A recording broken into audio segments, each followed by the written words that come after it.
former Heisman winner. This is Mark Ingram. And he'll get this up over the 25 to the 26. It's a 7-yard carry to set them up with a 2nd and 3. The success there, Charles, coming on the outside of the field of the ground game. Curious to see if that continues as we progress. Yeah, we often talk about a variety in play calling and usually between run and pass. But in this case, with strictly the run game, you can be creative there as well. Run it inside, run it outside, keep the defense off balance.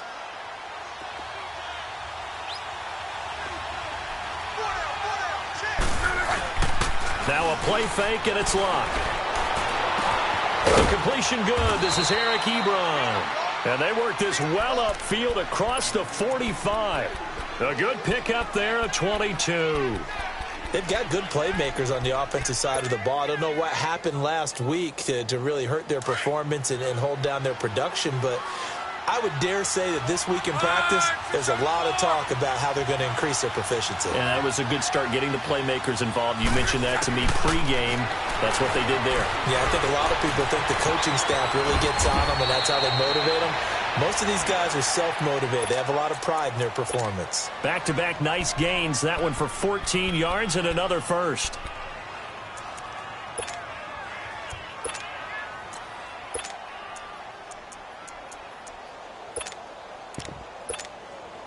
So here's a 1st and 10 at the 38.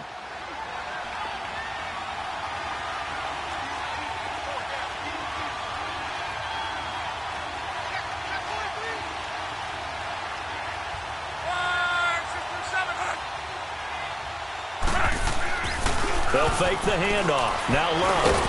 Caught left side by Hilton. And here he'll be brought down a little shy of the 35 at the 36. Give him a couple on the catch. It's 2nd and 8. So 2nd and 8 here after the pass play for 2 yards on 1st down.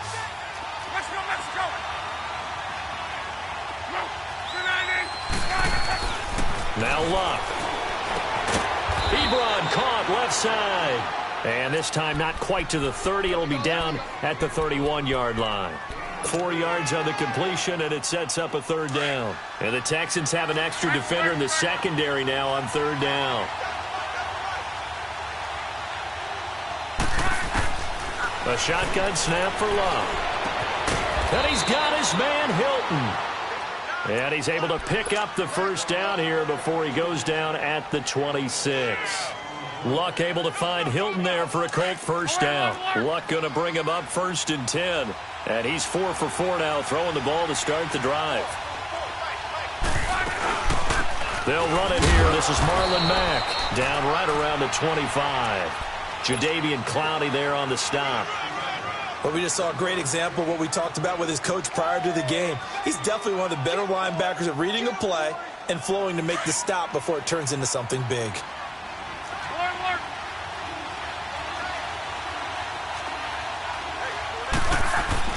On 2nd down, here's Love. Complete to Hilton. And he'll get it down this time to the 17. 8 yards on the completion, but now they face 3rd down. Well, I know from past experience, before you actually play a game, you visualize what's going to happen. And I don't know anyone who doesn't visualize themselves being in the center of what's going on. That's 3 catches for him here in the early going. He's got to like the way this is starting. Absolutely. 3 catches on any drive is good. Opening drive, that's a tone setter. Luck looks to throw on 3rd and 1. To the right side to Eric Ebron. And he'll take it down here just shy of the 15 at the 16-yard line. Good defense holds him to only a yard, and it'll be 4th down. He wasn't the primary target, but I think it was almost like a check down situation, wasn't it? Yeah, hoping he can break some tackles, a big tight end, but he couldn't do it. Yeah, get it to that big frame and hope he can scatter some bodies, unable to get it done.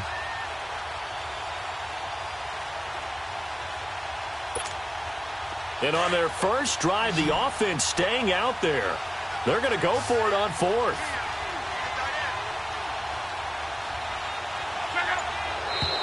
Now contact up front as penalty markers come in. Who is this against? A free 5 yards as the defense jumps. I know it's an anticipation game for them, but it's also a reaction game, and they reacted poorly on that one. Now it's 1st and 10 after a costly penalty there on 4th down. Out of the gun, Luck. On the right side, it's Hilton with a catch. And he's brought down just outside of the 10 at the 11. Call it a 1-yard gain on the play, and it'll make it second down.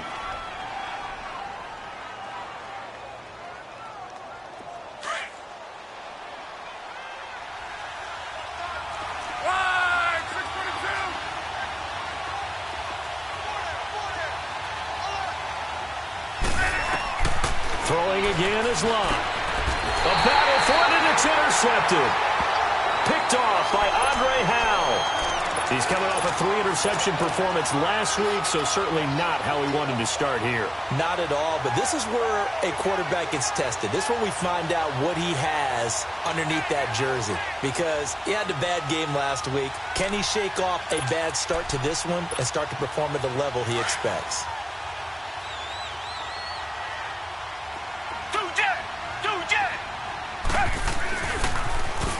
Now they'll run it on the toss.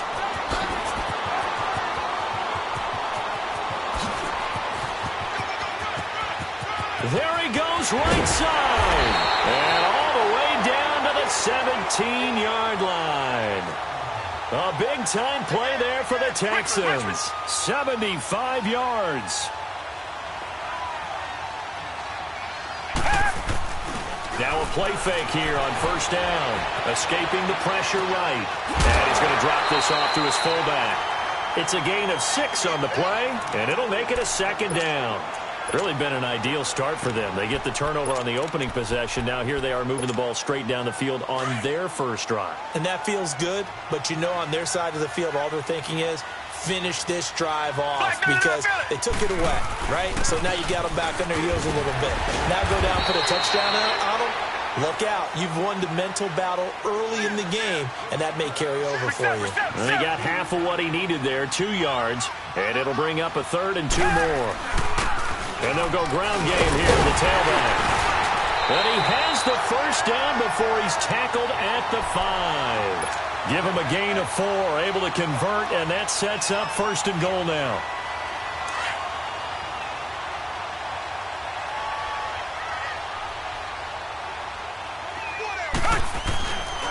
They'll try and run for it on 1st and goal. And he gets into the end zone. Touchdown, Houston. A great effort there. His 3rd touchdown now on the year. And the Texans have taken the early lead. Sturgis for the extra point, and it's now a 7-0 game.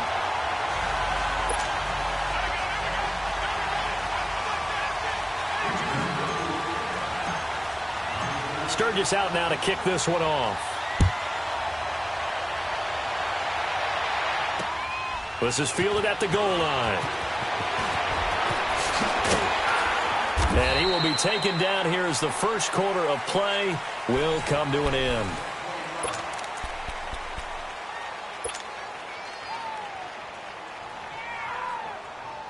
And now Indianapolis set to take the field. And the interception thrown in the red zone last time. We'll see if they can rebound.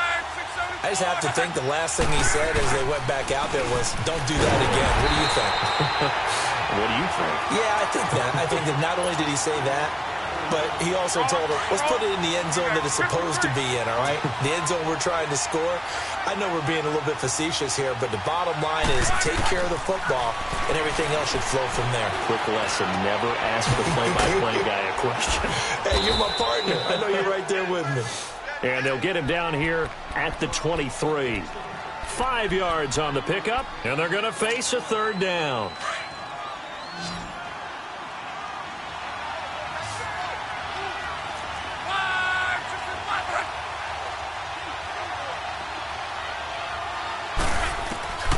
From the gun, here's Lott. This one complete to Devin Funchess. And he'll get to the 29-yard line, brought down there. The completion good for only 6, and that'll bring up 4th.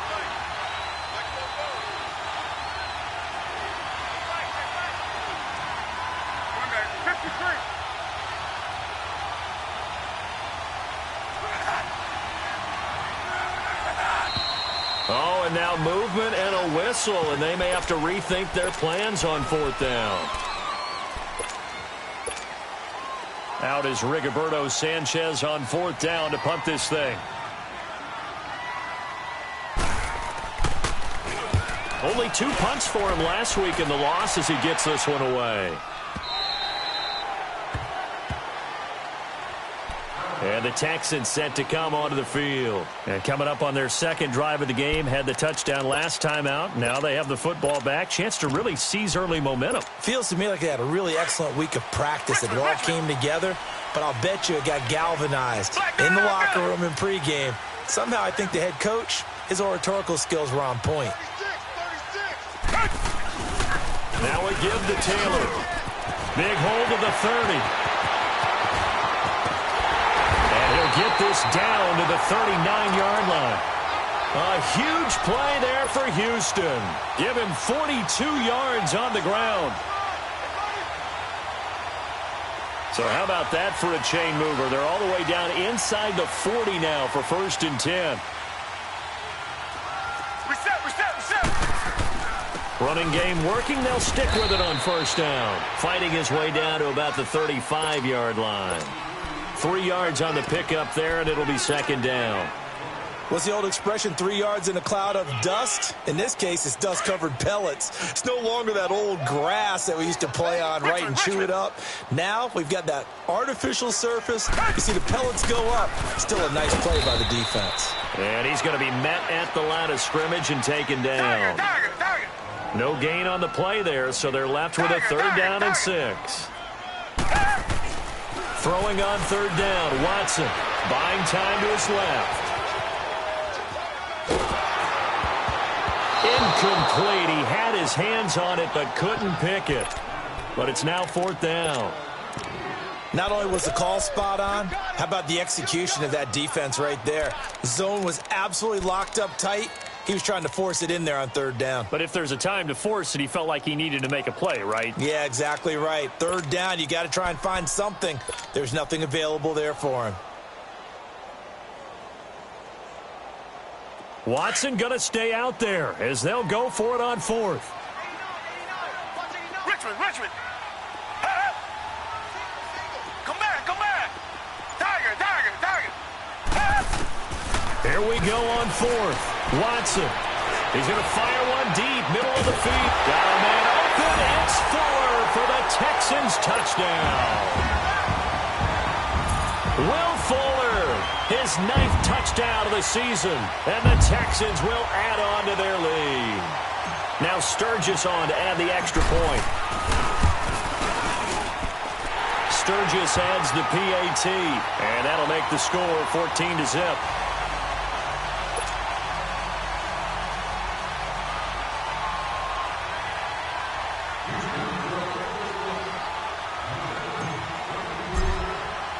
Sturgis out now to kick this one off. That's fielded in the end zone. And he'll wind up getting an extra couple yards here for his trouble as he'll bring this one out to the 27. And now Indianapolis set to take the field. Already down 2 touchdowns here in the first half. This becomes a pretty important drive, doesn't it? It certainly does, and a lot of the teams script plays. We know that, right? They have a script to start the ball game, and typically those scripts go between 12 and 24, 25 plays. Down 2 touchdowns early, probably not very deep into their script. I think that they'll stay with it. I don't think they'll abandon it just yet and try and generate some offense on this drive. Anything. At least 3 points get that 0 off the board. Now, meanwhile, a pass that should have been intercepted, but it winds up falling incomplete. 2nd and 10 now from the 27. On 2nd and 10, Locke. Under pressure, and the Texans able to get in there for the sack. This offensive line has struggled. In fact, when we sat down with the coach, he said it's been in tatters lately. They allowed 6 sacks in their last game. Just gave up another one right there. In tatters, so it sounds a little bit like this right now? Exactly. It's like that paper being ripped. And right now, they've got to find a way to get it back together. 3rd and long. It's Locke. Flushed out right.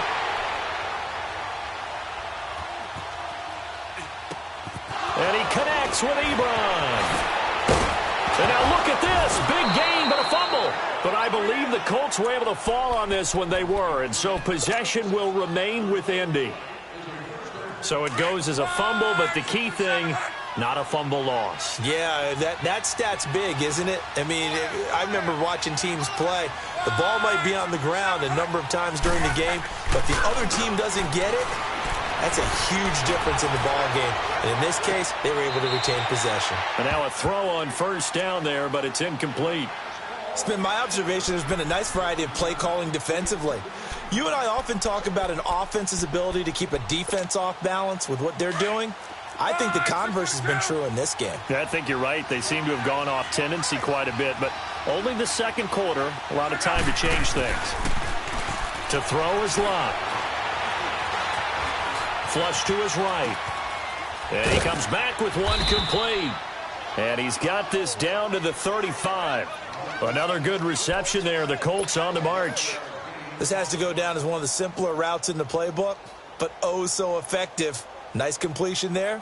Keeps the sticks moving. This offense finding its legs now. Here's another 1st and 10.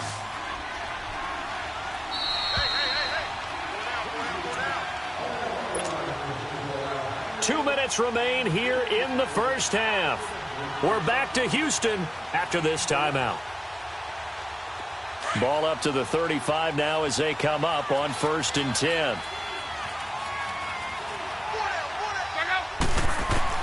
On 1st and 10, Locke eluding the pressure right. He's got it to Hilton. And he takes this one in for a Colts touchdown. T.Y. Hilton, his 5th touchdown now on the year. And the Colts able to get this back within a touchdown. Now they'll line up to kick the extra point.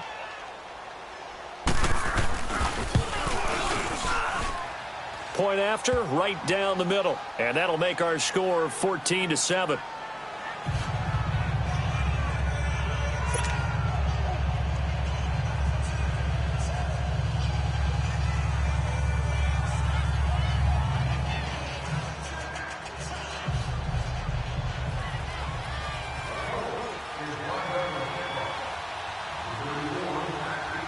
This game back within a touchdown now as the kickoff's away. This is fielded at the goal line.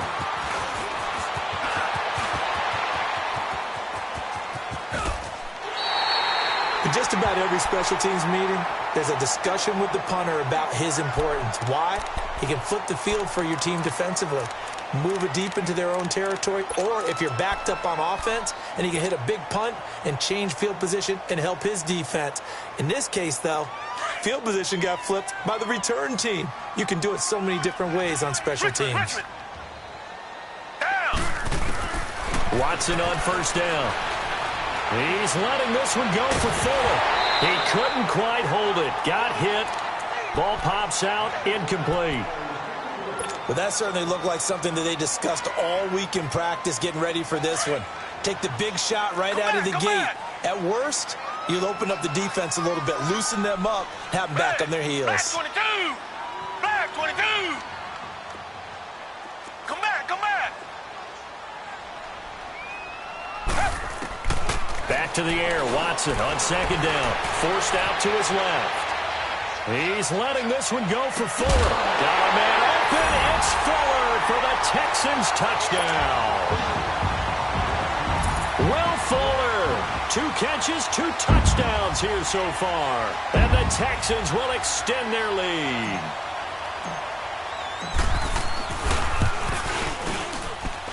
Sturgis for the extra point, and it's now 21-7.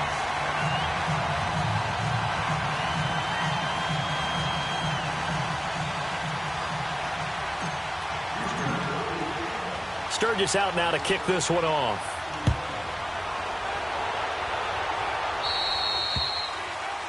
And that drives coaches insane, doesn't it? When they see that happen, it just doesn't feel right, does it? Plus, you're giving up yardage. Good start.